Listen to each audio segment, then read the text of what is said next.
আল্লাহ তাআলা ঈমানদারদের উপরে খুশি। যারা ঈমানদার তাদের উপরে আল্লাহ তাআলা খুশি, আল্লাহ তাদের ভালোবাসেন। আল্লাহু ওয়ালিয়ুল্লাযীনা আমানু।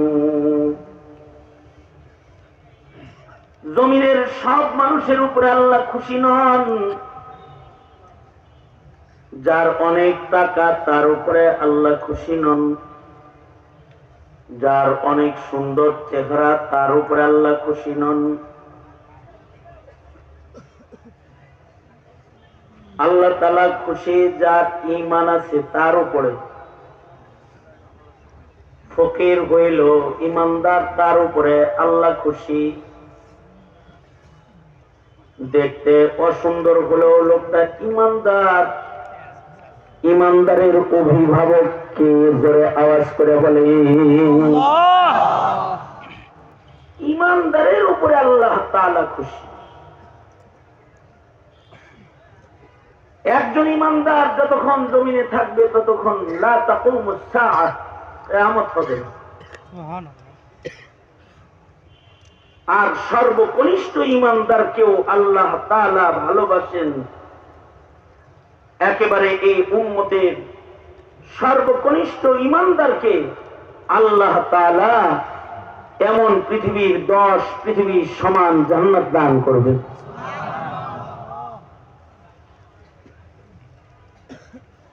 এজন্য মুমিনের জিন্দেগীর সবচেয়ে বড় পাহারা হলো তার ঈমানের পাহারা। মুসলিম ভূখণ্ডের মুসলমানের সবচেয়ে বড় পাহারা হলো ঈমানের পাহারা। মাল দৌলতের পাহারা, ডিজিটাল ক্যামেরা, নিরাপত্তা বেষ্টনী মুমিনের আসল সম্পদের পাহারাদার না। মুমিনের আসল পাহারা হলো তার দৌলতে ঈমানের পাহারা। কারণ ঈমানের দৌলত নিয়ে যদি কেউ কবরে যায় তাহলে সে সফল হয়ে যায়। বাহিনীর দ্বারাই দেশের পাহারা হয়, গণভবনের পাহারা হয়, অফিস আদালতের পাহারা হয়, কিন্তু ঈমানের পাহারা যেটা, এটা রিজালুল্লাহ, আল্লাহ নির্বাচিত দল দিয়ে ঈমানের পাহারাদারি করতে হয়। এই কারণে মুসলমানের মাটিতে যখনই ঈমানের উপরে আঘাত হয় তো পাহারাদাররা পাহারা দিতে রাজপথে বেরিয়ে যায়। এই পাহারাটা যারা বুঝে না তারা বলে মোল্লা রাজনীতি করে। খতিব সাহেব যখন মুসল্লিদের ঈমানের পাহারা দেয়, না বুঝা তার জাহালা, তার মূর্খতার কারণে সে বলে খতিব সাহেব রাজনীতি করে। আলেমে দ্বীন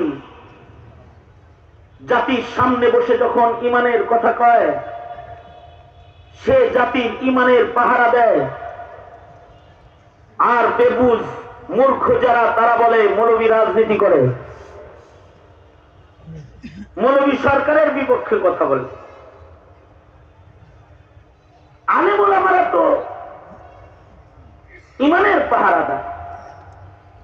যুগে যুগে যত আলেম নির্যাতিত হয়েছে, যত আলেমকে জেল খাটতে হয়েছে, যত আলেমকে ফাঁসির রশিতে ঝুলতে হয়েছে, যত আলেম দ্বীনের রক্ত দিতে হয়েছে, সকল আলেমরাই ঈমান আর আমলের পাহারা দিতে গিয়ে তারা নির্যাতনের শিকার হয়েছে। কারণ জাতির ঈমান আমল ঠিক করার জন্য নবী আর আসবে না। আলেমরাই নবীজির রেখে দেওয়া আমানতের পাহারাদার। নবীরা জাতির ঈমান আমল পাহারা দিত, আর নবী আসবে না। কিয়ামত পর্যন্ত নায়েবে নবী আসবে। এইটা এই উম্মতের শান যে এই উম্মতকে আল্লাহ তাআলা নায়েবে নবী দান করেছেন। বাবা আদম থেকে শুরু করে ঈসা আলাইহিস সালাম পর্যন্ত কোন নবীর উম্মতের ভেতরে নায়েবে নবী নাই, কিন্তু আমাদের নবীর উম্মতের মধ্যে কিয়ামত পর্যন্ত নায়েবে নবী আল্লাহ দান করছেন, করবেন। কারণ এটা খাতমে নবুয়তের একটা দলিল। ঈমান আমল ইসরাফিলের বাঁশি পর্যন্ত পাহারা দিতে নবী দরকার হবে না। নায়েবরা কাফন পরে রাজপথে পাহারাদারিতে থাকবে, কোন নবীর জরুরত নাই, নায়েবরাই পাহারাদারি করবে।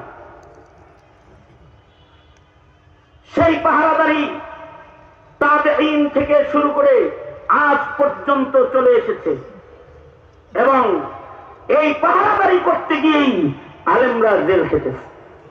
ইমামে আজম আবু হানিফা জেল খেটেছেন, তবে তাবেঈরা জেল খেটেছেন। কি কইরা? আমাদের পাহারাদারি কইরা অথবা ইমানের পাহারাদারি কইরা। ইমাম সারাখসি 11 বছর জেলখানায় ছিলেন। হানাফি মাযহাবের গুরুত্বপূর্ণ উসুলের কিতাবগুলো ইমাম সারাখসির লেখা।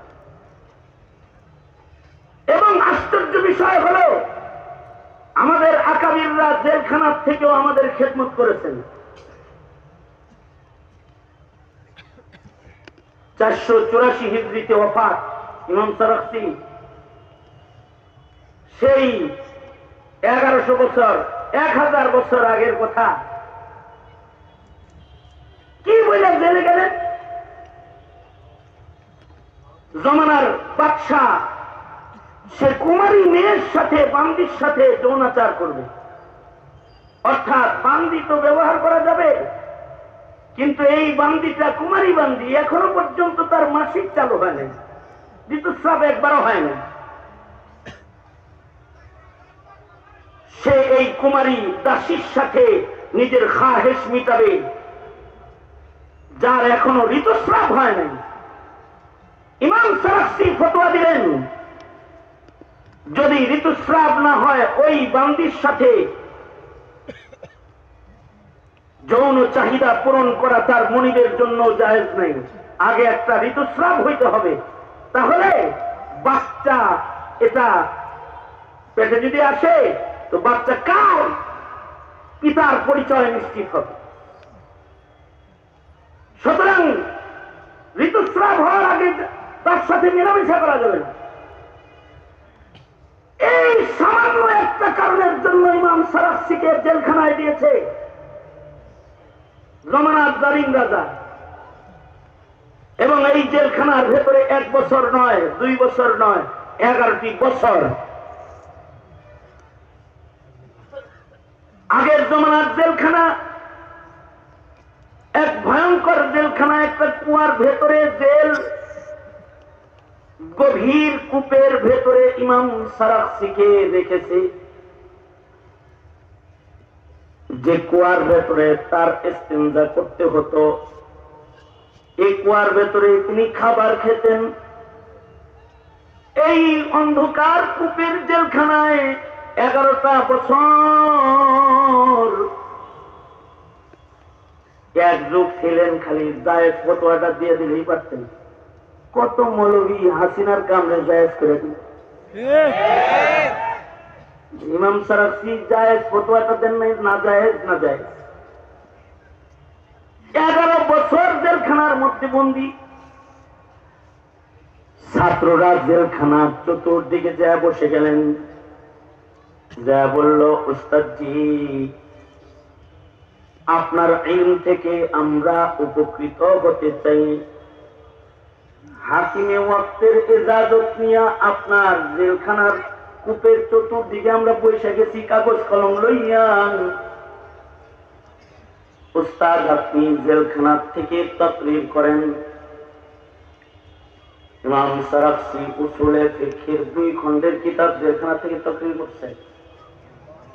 মাবসুতের 11 খণ্ড কোরআন ছাপা। জেলখানায় বসে বসে তাকরীর করেছেন আর ছাত্ররা বসে বসে লিখেছেন। কুওয়াতে হাফিজা আর ইলমের গভীরতা এত যে 11 বছর কিতাবের সাথে কোরআনের সাথে দেখা নাই। উলাইকা আবাই, ওনারা আমাদের বাপ-দাদা। জেলখানায় বসে বসে 11 বছর তাকরীর করেছেন, মকসুদ লেখা হয়েছে, নতুন খণ্ড 30 খণ্ডে ছাপা হয়েছে। এই 30 খণ্ডের কিতাবের পূর্ণাঙ্গ তাকরীর কিতাবের মুকদ্দমায় আছে। উনি